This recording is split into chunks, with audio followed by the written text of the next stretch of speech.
and we are going to read history chapter 5 in new book and chapter 6 in old book. Both the lessons are same. The lesson name is Kingdoms, Kings and an Early Republic. Student, in this video we will discuss the next topic, that is a closer look at Magadha. Student, if we talk about Magadha, now today known as Bihar, Magadha was one of the most important Mahajanpada in about 200 years. It means that student जो मगधा था यानी मगध था वो लगभग 200 साल तक एक प्रमुख महाजनपदा के रूप में स्थापित रहा, अर्थात महाजनपदा के रूप में वो जाना जाता रहा. What was the reason behind it? Because Magadha had two major reverse.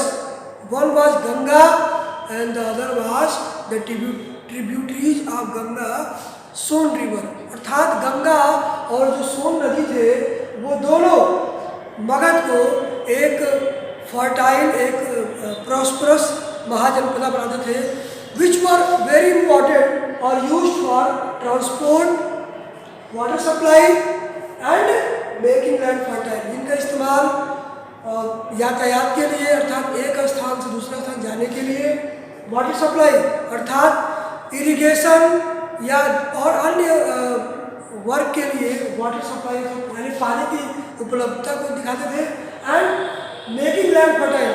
और because of the water, river water, the land was very fertile. अर्थात जो वहाँ की ज़मीन थी वो बहुत ही अधिक उपजाऊ थी, जो मगध को एक समृद्ध महाजनपद बनाती थी. Now the Magad was also covered with dense forest. Student, Magad was a very dense forested area, अर्थात वह जंगलों से काफ़ी हरा भरा था. चूँकि वहाँ पर नदियाँ थीं, वहाँ पर अच्छी मानसूनी बारिश होती थी, जिस वजह से वहाँ का एरिया अधिकतर हरे भरे जंगलों से भरा हुआ था. And in forested area there were different types of things were found, like different animals found in that forest, especially the elephants, which were captured and trained for Magad army. अर्थात student वहाँ के जंगलों में बहुत सारे जानवर पाए जाते थे, जैसे कि हाथी है, हिरन वगैरह है, मंकीज वगैरह है. तो उनमें से जो हाथी थी वो सबसे प्रमुख जानवर था, जिनका इस्तेमाल मगध के राजा अपनी विशाल सेना के लिए करते थे. Now, if we talk about the forest, also important for making buildings, houses, huts, etc. अर्थात उन जंगल की लकड़ियों का इस्तेमाल लकड़ी के मकान बनाने में, हट्स, झोपड़ियाँ बनाने में, एंड कार्ट्स, चैरियट्स, और साथ ही साथ बग्गियाँ और रथ बनाने में भी इनका इस्तेमाल किया जाता था. Now move next. Magadha was also important for mining.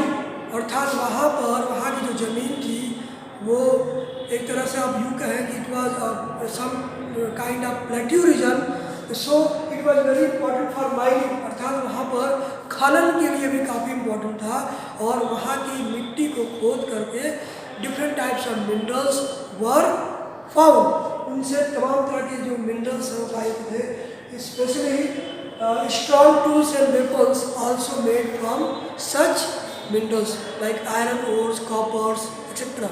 अर्थात जमीन से जो भी लोहा, कॉपर, टीन वगैरह मिलते थे उनसे वो strong tools यानी मजबूत औजार एंड वेपन्स और हथियार बनाते थे, as you can see in the figure.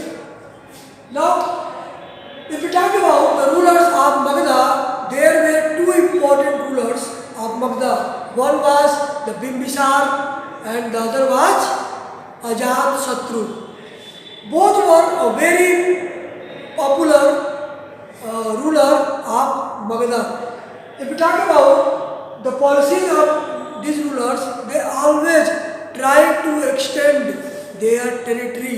अर्थात हमेशा ये अपने रीजन को और एक्सपेंड करना और बढ़ाने का प्रयास करते रहते थे। And at the same time they also wanted to conquer all parts of the subcontinent. ये चाहते थे कि भारत उपमहाद्वीप है उसके अन्य सभी हिस्सों को ये क्या कर लें, अपने नियंत्रण में कर लें, अर्थात उस पर विजय प्राप्त कर लें। And if we talk about another ruler that was Mahapadmananda, he was also very popular, very powerful ruler of Magadha. And he also captured the large part of subcontinent, specially north and west. अर्थात महापद्मनंद ने भारतीय उपमहाद्वीप के एक बड़े हिस्से उत्तर और पश्चिम पर अपना कंट्रोल कर लिया था। And the capital of Magadh was Rajgir, which is also named as Rajgir at present day. It is located in Bihar. अर्थात वर्तमान में जो राजगीर है, राजगीर के नाम से जानी जाती है, और ये वर्तमान में बिहार में ये स्थित है। And it was the capital of Magadh. उस समय मगध की राजधानी थी। And later it was shifted to Pataliputra, which is also known as Patna, which is the capital of Bihar state. अर्थात वर्तमान में ये आगे चल करके पाटलिपुत्र इसको शिफ्ट कर दिया गया, मगध की राजधानी पाटलिपुत्र कर दी गई, जो आज वर्तमान में बिहार की क्या है, राजधानी है, जिसको हम पटना के नाम से जानते हैं। Now move next, Alexander. Alexander was also known as Sikandar, was on the campaign to conquer the world. अर्थात जो सिकंदर महान था, जो अलेक्जेंडर था, वो विश्व विजय के अभियान पर निकला हुआ था। And of course he did not capture the world, it means that his dream was never fulfilled. उसका सपना ये कभी पूरा नहीं हुआ। But in his campaign he conquered the region of Egypt and West Asia. अर्थात उसने अपने अभियान में कई सारे राज्यों को, देशों को जीता, जिसमें से इजिप्ट यानी प्रेजेंट में मिस्र बोलते हैं, एंड वेस्ट एशिया अर्थात पश्चिम एशिया के विभिन्न राज्यों और देशों को उसने अपने अभियान के तहत जीता। And move towards Indians of continent, और धीरे धीरे लेटर वो भारतीय महाद्वीप की ओर बढ़ा, because he wanted to capture India. India was the famous country of that time.